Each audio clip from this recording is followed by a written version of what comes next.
Hello and welcome to The Other Side, here on the Shoreham View. Today we've got Matt from Fulham Focus. Matt, how you doing, mate? Yeah, I'm well, thanks, Johnny. How are you? Not too bad. We've not had the best of seasons, really, us two, have we? So it's going to be one of the more morbid videos, I think. Probably will be, yeah, probably will be. Things aren't great at Fulham at the moment, but, you know, there's plenty of time for things to change. I mean, you never know. AEW could go bust and he might put all his efforts back into Fulham, then.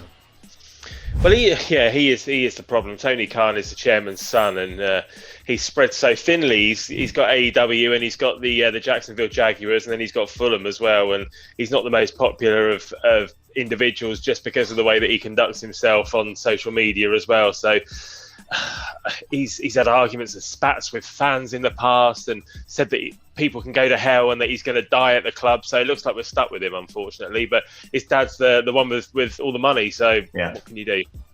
That's the thing with football, isn't it? But I mean, there is a big disconnect between clubs and fans, and with ownership like that, it can cause wounds to fester, really, can't it? But if we look forward rather than backwards, have you got a confidence for this season? Obviously, one of the clubs that's come down, like ourselves. Do you think it's bounced back, or do you think it could be a struggle? I just don't know what to expect at the moment. I don't know when this is going out, but we're recording this a week before pre-season starts, and Scott Parker's on the verge of leaving the club to go to Bournemouth. So we don't know who our manager's going to be. We're linked with Steve Cooper, we're linked with Slaven Bilic, we're linked with a few other people as well. So we don't know what the manager situation is going to be. We don't know if Mitrovic will still be at the club next season, because if I were him, I'd want to leave. And it wouldn't surprise me, actually, if he went to you guys to play back under Djukanovic. It's one of those things where, obviously, manager is linked with Everley, comes into another club. There's always that temptation to go back. I know Sharpie did. He came to us under Adkin. I mean, we've obviously played you last season, so we have a basic understanding of the type of football Fulham like to play. Do you think that'll translate through no matter who the manager is? Do you think that DNA will carry across? Again, this is the problem with Tony Khan, and I don't know quite how structured his plan is, because under Slav we played total football, and he kind of brought the players in when we got promoted to the Premier League to play that style of football. Then when things started going wrong, there was a complete U-turn, and he brought in Claudio Ranieri, who's a very successful manager, but his success is built on a good defence, which we didn't have. So he kind of brought in the wrong manager at the wrong time. Yeah. So I just don't know. I don't know what style of football we're going to be playing this season, whether there is a blueprint now at the club to bring in a manager to play attacking, passing football, or whether he's just going to try and find a name. Because I think at the end of the day, Ranieri was just a big name that kind of made Tony Khan look quite good, because he managed to get him, rather than focusing on what was going to be successful at the time. And we'll just have to wait and see what happens in the next few days. And I think one way or another, it'll be sorted, by this time next week, because pre-season starts and we're going to need a manager. I mean, if you look at the squad that Fulham's got currently, I know Mitrovic will probably be high on this list, but who are your star players that you need to keep fit if you've got any chance of success this season? Well, unfortunately, last season we had a lot of loan players in. Areola and Anderson were both loan players, and they were two of our best players last season, goalkeeper and a centre-half. So we're going to be relying on the old guard to some extent, and the old guard are the players that when we got promoted to the Premier League, they were frozen out. So I don't know. Cavallero is probably going to be another probably important player for us in the Championship, although he had an absolute stinker in the Premier League because he was being played out of position. Yeah.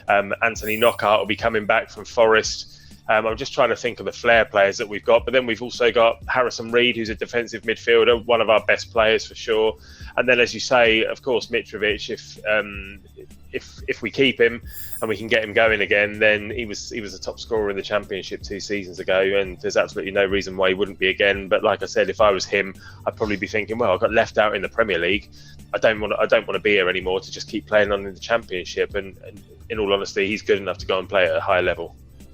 Yeah, I mean, if you look at these players, there is always that chance that somebody's going to come in. If it's not us or Mitrovic, there's always a chance somebody will take a chance on him, because he looks good no matter what league he's playing in. He always looks good. Now, here's a bit that every fan I've spoken to has either hated or loved. If you can pick 3 words to describe Fulham to every other fan in the division, what 3 words would you pick? A family club. A family club? A family club, yeah. Without swearing about the football, let's keep it clean, shall we? Utterly effing dire would be the other one. The way we've been in the last year or so, but it's just not been. You go to football to be entertained, and we haven't been able to go to football and air our frustrations this season. So we've all been watching from our sofas, and lockdown's been depressing enough as it is, and that on top of playing pretty depressing football, looking like we're going to go down right from the first day of the season, it's just not been great fun watching Fulham. But like I said at the beginning, it will get better, and these things kind of come in fits and starts, don't they? You take the rough with the smooth, and sometimes you have a great season, and then you appreciate those great seasons more when you've been through a couple of crap seasons. So hopefully there's a better one to come. Matt, before you go, tell us a bit more about Fulham Focus and where we can find you on your socials. Well, we've got a website, which is fulhamfocus.com. Our Twitter is @Fulham_focus, and we're on Instagram as well @Fulham Focus. We've got a podcast as well, Fulham Focus podcast. We're having a bit of a break at the moment, but as soon as there's any news on the new manager, then we'll record and we'll get some more content out. So yeah, otherwise we tend to take the summer off because it's just, like I said, it's just been depressing talking about Fulham the last few months. So it's nice to have a bit of a break and think about the Euros and stuff. But yeah, we'll be back soon. Brilliant stuff, Matt. It's been great having you on. Thank you so much. Lovely stuff. Cheers, Johnny.